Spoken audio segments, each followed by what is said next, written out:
perspectivas. Este programa es presentado por Díaz Gómez Abogados, tu solución legal.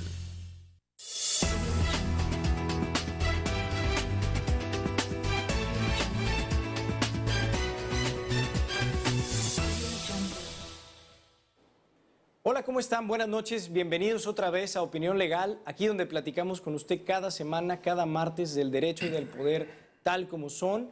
Y hoy vamos a hablar de un tema pues sumamente controversial y que además nos identifica mucho aquí en nuestra ciudad de Tijuana, desde aquí donde transmitimos. Vamos a platicar con ustedes hoy acerca del tema de las invasiones de predios y del paracaidismo. Este tema que tanto nos ha aquejado en la ciudad, en realidad en todo nuestro estado, pero muy particularmente en Tijuana, y que pues ha marcado el crecimiento de la ciudad desde hace muchos años para acá, más allá de que así haya iniciado. En realidad, pues así fue creciendo Tijuana, fue creciendo a base de gente que venía de estados de la República a asentarse aquí a nuestra entidad, pues con la intención de buscar un mejor futuro aquí en nuestra localidad o en el vecino país del norte. Pues hoy vamos a platicar de esto y nos acompaña como cada semana el licenciado César Montes de Oca para discutir el tema. César, bienvenido, buenas noches, ¿cómo estás? Muy bien, Oscar, muchas gracias, buenas noches a ti y a todo nuestro auditorio, un gusto estar con ustedes nuevamente. Gracias, como siempre, César. Oye, platicamos de la introducción del tema, invasiones y paracaidismo, algo que prácticamente nos identifica a los tijuanenses. No hay ninguna otra ciudad que se caracterice con esta situación como nosotros. Es algo muy de la localidad. Es algo muy de la localidad y se debe en principio a la forma en cómo se creó Tijuana, ¿no? Hay que recordar que Tijuana no era otra cosa más que un número de rancherías muy extensas que fueron dotadas primordialmente a militares o a gente acaudalada por allá en épocas de Don Porfirio, y que al morir estas personas, pues, era tanta la tierra que tenía que pues, la dejaron vacante, ¿no? Latifundios, ¿no? Eran latifundios y bueno, por las circunstancias especiales de Tijuana, que es la punta de lanza de América Latina, colindando con una de las principales economías del mundo, que es la del estado de California, pues se detona un crecimiento demográfico muy interesante, y es cuando empiezan a llegar las personas, pero era tanto el número de personas que llegaban que era imposible para las autoridades locales del territorio en aquel entonces pues planificar el crecimiento de la ciudad. Por eso vemos que la zona centro, la colonia Cacho, las zonas antiguas de la ciudad son las únicas que realmente tienen trazos regulares, ¿no? De ahí en fuera, pues todas las colonias básicamente se hicieron a través de invasiones. Veamos el caso de la colonia Libertad, por ejemplo. ¿A quién se le hubiera ocurrido una colonia en un cerro? Pero bueno, ahí está, ahí es donde la gente empezó. Claro, y también gran parte, por ejemplo, de la colonia Buenavista y toda esa zona cuando tú vas por la vía rápida, toda esa zona del Cerro Frontal, pues está llena de puras propiedades o construcciones que, pues para mi gusto, están en zona de alto riesgo, ¿no? Están en las laderas de los Pero cerros. ya están tituladas, ya tienen servicios. ¿Qué es lo que pasa? Bueno, la gente tiene necesidad de llegar a un lugar donde habitar, donde asentarse. Entonces, pues llegaban y el predio que veían vacante es donde se asentaban. Con los años, las autoridades fueron titulando y regularizando lo que se podía regularizar y reubicaron a las personas que estaban en zonas de alto riesgo. A partir de la canalización de lo que hoy conocemos como el río Tijuana, la canalización del río, es que se detona el crecimiento se elimina lo que era Cartolandia, que eran una serie de invasiones, y se detona el crecimiento de lo que hoy conocemos como Zona Río. Zona Río, que fue la infraestructura más importante de nuestra ciudad, y eso detona además el crecimiento hacia la zona este, y claro, etcétera, ¿no? Que por cierto ya tiene sus años y que desde aquel entonces hasta hoy no se han hecho obras tan significantes como aquella, ¿no? Pero ¿qué es lo que vemos? Bueno, así creció la ciudad, esa es la historia, así creció la ciudad, así se fue formando, pero vemos que sigue creciendo de esa manera, de una manera desordenada, y lo que es más, los fraccionamientos regulares, primordialmente aquellos de interés social que se han autorizado, pues se han autorizado también en zonas de alto riesgo. No vayamos más lejos como la zona del refugio, que es un fraccionamiento autorizado, pero construido al lado de una gasera. Sí, es muy complicado. Y ahí también hay una corresponsabilidad que se sigue dando. Hay fraccionamientos que aparentan estar en orden, ¿eh? Fíjate, es algo muy delicado porque una cosa es el movimiento que se da de gente que se muda a nuestra localidad y que se asienta donde puede. Lo entiendo porque es parte de la migración que implica nuestra ciudad. Pero otro fenómeno muy complejo en nuestra ciudad es que también se crean fraccionamientos que tienen todo un sistema de mercadeo, un marketing para poder empezar a vender y no están regularizados, es decir, no han pasado por los procesos normales, ordinarios, administrativos que tienen que hacerse en el ayuntamiento para que sean autorizados a la venta como lotes, ¿no? Y empiezan a comercializarlos, tienen su casa de venta, empiezan a contratar publicidad y las personas que se interesan y que van y compran, pues tienen la sensación de que están comprando algo en orden, ¿no? Porque esa es la imagen que se está dando, ¿no? Cuando no es así. Y estos fraccionamientos en estas condiciones han contribuido también en gran medida a que tengamos el problema que Claro, tenemos. además de que están cometiendo un acto totalmente ilegal. Nadie puede vender un fraccionamiento irregular que no ha pasado por los tamices administrativos que les van a permitir no solamente asegurar que quienes en ellos habiten lo hagan con seguridad para su persona, protección, que el visto bueno de protección civil, sino que también haya factibilidad para servicios públicos. Vemos un sinfín de fraccionamientos en Tijuana que carecen de los servicios públicos elementales, basura, drenaje, electricidad. ¿Por qué? Porque simple y llanamente no se pueden meter o no están autorizados. Entonces, es un problema grave que se suma a lo que son las invasiones vilmente conocidas y que son lideradas por personas, por caciques, que lo único que buscan es un beneficio económico o están pagando favores políticos, porque finalmente pues tenemos las instancias como el INDIVI, como Coret, que tarde o temprano, porque su vocación es social, eventualmente, si es factible, van a regularizar esos predios, ¿no? Por otro lado, tenemos a los propietarios que se ven muchas veces afectados por esas invasiones, ¿no?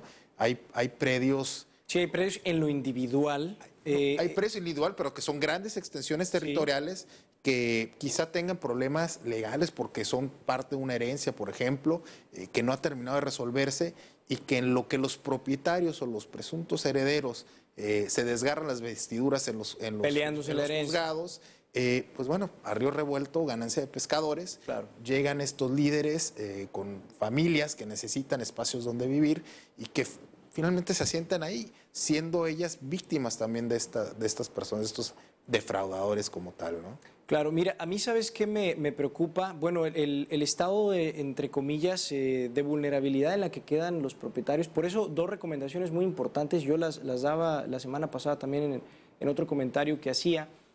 Primero, si tenemos un lote, que se cerque inmediatamente, ¿no? De repente sabemos que no queremos hacer la inversión, no queremos gastar porque no tenemos planes a lo mejor para ese lote, pero es muy importante porque luego cae alguna persona ahí a invadir y es un problema por sacarlo. Y dos, si tengo un lote, si ya lo compré, una propiedad cualquiera, hay que regularizarlo porque también tener una posesión sin regularizar es pues también tener ahí un problema latente, ¿no? Pero la principal recomendación debe ser que investiguen a detalle, que contraten un abogado, consulten a un abogado que cuando vayan a comprar. Antes de comprar, que les ayuden a investigar si ese predio es regular o es irregular, si es factible su regularización, y si no, pues bueno, cada quien va a tomar el riesgo de comprar o no en determinada situación, ¿no?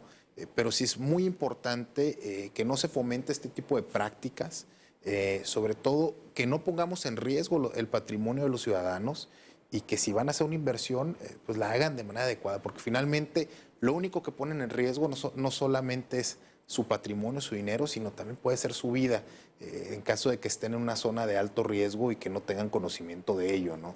Entonces es sumamente importante que hagan ese trabajo previo a la adquisición. Es una inversión que bien vale la pena hacer y que lo único que se busca es la seguridad de las familias, ¿no? Yo estoy de acuerdo contigo, sin embargo, César, hay mucha gente que no tiene el acceso a esta información o no sabe con quién acercarse, no sabe a qué dependencia. Por ejemplo, el registro público tiene toda esta información, en teoría, pueden acercarse al registro público y preguntar por los antecedentes de la propiedad de ese predio que están pensando adquirir.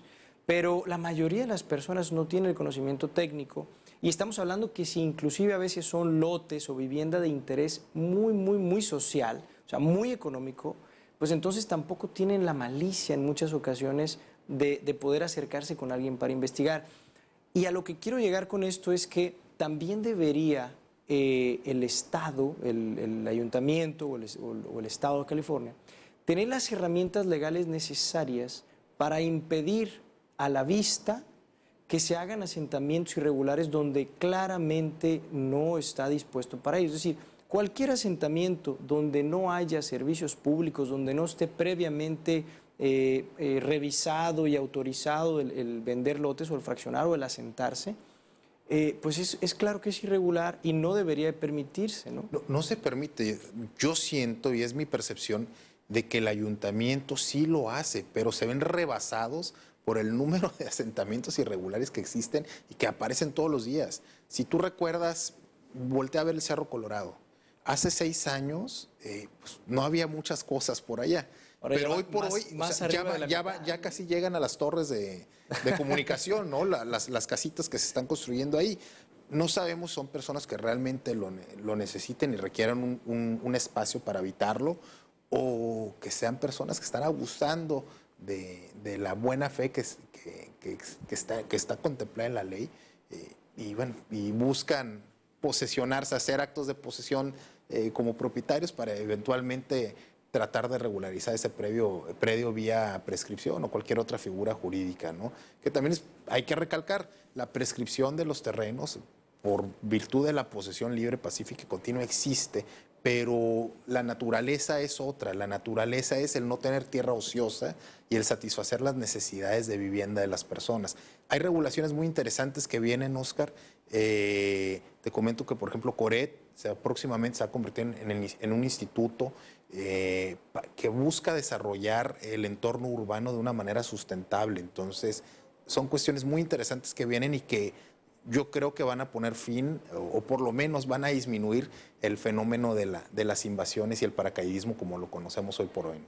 Mira, yo no estoy seguro si lo vayan a disminuir. Sé que el sentido en el que puede tornarse Coret va a ayudar para tener tierra útil, como dices, como decías hace un momento, pero el problema es la gente que se sigue llegando a asentar, muy a sabiendas, gente que con dolo y muy a sabiendas de que no tiene derecho, invade un predio, ¿no? Y sucede no solamente en las colonias de la periferia, porque igual y nos estamos yendo con el ejemplo solamente de la periferia, sino que llegan a las zonas centrales de la ciudad, a los fraccionamientos de aquí de Cacho, playas de Tijuana, etcétera, donde todavía hay algunos lotes por ahí vacíos, y llegan y se asientan, ¿no? Y son gente que inclusive ya sabe el mecanismo para defenderse, permanecer, saben que los tienen que demandar, que va a pasar un tiempo para que suceda algo y que mientras se van a aprovechar esa estancia.